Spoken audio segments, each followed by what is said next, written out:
ఎక్కడున్నా సరే రారా చెల్లి నన్ను చేరుకోవాలి. నా తోడుంటూ ఎన్నడైనా సరే పసి పాపల్లే నన్ను చూసుకోవాలి.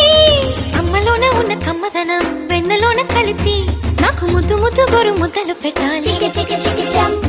ప్రేమలోన ఉన్న తీయదనం ప్రేమతోటి తెలిపి చిన్న తప్పు చేస్తే నన్ను తీయక తిట్టాలి.